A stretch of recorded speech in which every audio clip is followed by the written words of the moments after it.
A girls' basketball state championship was on the line in San Antonio, where Liberty Hill faced off against the #1 player in the nation and Texas recruiting target, Aaliyah Chavez. To recap how that matchup turned out, I'll turn it over to Ann Parker Coleman, who was live in person for the action.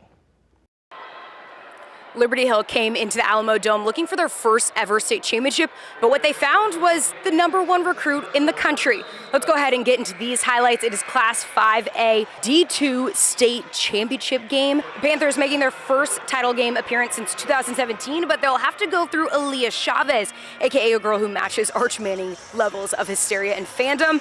And of course, we got Blair Schaefer in the stands too. She wants Aaliyah at Texas. Now this game was tied up early. Reagan Robbins here, robbing Monterrey of the lead with that three-pointer. But what goes around comes around. Chavez showing why she is more sought after than AC in a Texas summer. That starts a 15-0 run that shuts down Liberty Hill. But they storm back on this 12-3 run to cut the deficit down. But look, when you shoot 12 for 61 and Chavez is shooting like this, it's an uphill battle. Liberty Hill falls short 64-35. Monterrey goes home with the state title for the first time since 1981.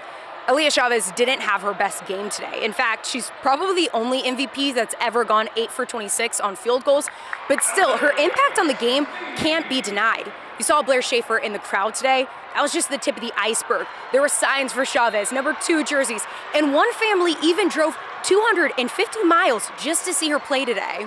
You know, I love people supporting me. You know, a lot of people buy jerseys, and a lot of people they're out there supporting me at the very end.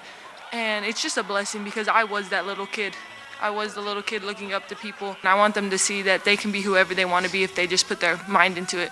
Okay, now that's enough of the Chavez show. Let's go ahead and get back to the reason why we're here. Our local team, Liberty Hill.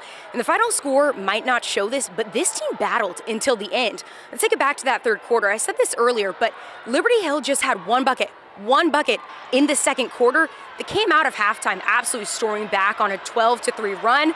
They cut the deficit to as little as 16 because they said in the locker room at halftime they were not going down without a fight. I brought up an old game that we had. We were down 17 in the fourth quarter, found a way to win. You know, I just tell them to stay patient. It's one possession at a time.